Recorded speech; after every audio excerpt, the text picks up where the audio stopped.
नाज़रीन, हम इंसानों ने फिजिकल एनवायरनमेंट को हर मुमकिन तरीके से नुकसान पहुंचाने की कोशिश की है। Over population, pollution, burning fossil fuels और डिफॉरेस्टेशन वगैरह ने नेचर को बहुत नुकसान पहुंचाया है। आज हम इसी सिलसिले में बात करेंगे कि कैसे इंसान एनवायरनमेंट को बर्बाद कर रहा है। अस्सलाम वालेकुम नाज़रीन, welcome to शाहवार TV.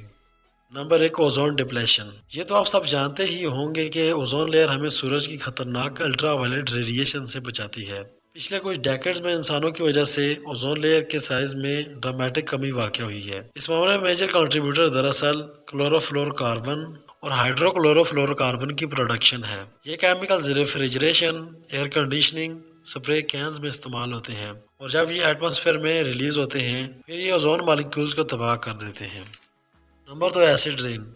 Acid rain उस वक्त होती है जब पावर प्लांट्स और फैक्ट्रीज से खारिज शुदा पोल्यूटेंट्स एटमॉस्फेयर के साथ रिएक्ट करते हैं। इसके अलावा भी काफ़ी फैक्टर्स हैं जो एसिड रेन का बायस बनते हैं। एसिड रेन आमतौर पर फॉसिल फ्यूल्स के जलने की वजह से बनती है, जैसे कि कोल और ऑयल। जब ये मटेरियल जलते हैं तो ये हवा में सल्फर डाइऑक्साइड और नाइट्रोजन ऑक्साइड को रिलीज करते हैं। ये गैसेस फिर एटमॉस्फेयर में मौजूद वाटर वेपर्स के साथ रिएक्ट करके सल्फ्यूरिक और नाइट्रिक एसिड बनाती हैं। जब ये बारिश की शक्ल में ज़मीन पर वापस आते हैं तो माहौल पर मुज़र असरात मरतब करते हैं। जबकि एसिड रेन की कुछ नेचुरल वजूहात भी हैं।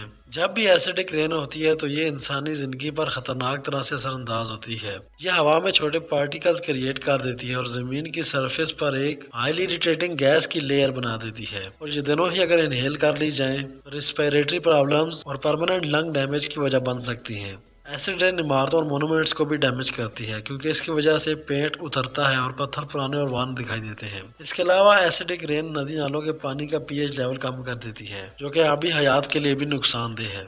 Number 3, water pollution. Water pollution से मुराद बॉडीज ऑफ वाटर का, जैसा कि झील, दरिया और ओशंस के पानी का आलूदा होना है, जिसकी मुख्तलिफ वजूहात हो सकती हैं, जिनमें फैक्ट्रियों का discharge, waste water treatment plants, landfill से होने वाला सीपेज और फिशिंग नेट्स में आने वाले प्लास्टिक वेस्ट शामिल हैं। वाटर पोल्यूशन की मुख्तलिफ अक़साम माहौल पर मुज़र असरात मरतब करती हैं। आलूदा पानी में मौजूद हार्मफुल बैक्टीरिया बीमारियों के फैलाव का सबब बनते हैं। ये इंसानी जिस्म में माइक्रो प्लास्टिक को इंक्रीज कर सकता है। इसके नुकसानात के बारे में साइंटिस्ट अभी रिसर्च कर रहे हैं, लेकिन इनमें हार्मोनिक डिसरप्शन, लो एंटीऑक्सीडेंट लेवल, डीएनए डैमेज और इन्फ्लेमेशन शामिल है। नाज़रीन, वाटर पोल्यूशन के असरात एक्वेटिक इकोसिस्टम पर भी असरअंदाज होते हैं। माइक्रोप्लास्टिक्स को आबी हयात खाना समझकर खा जाते हैं, जिसकी वजह से आबी हयात को मौत का सामना भी हो सकता है।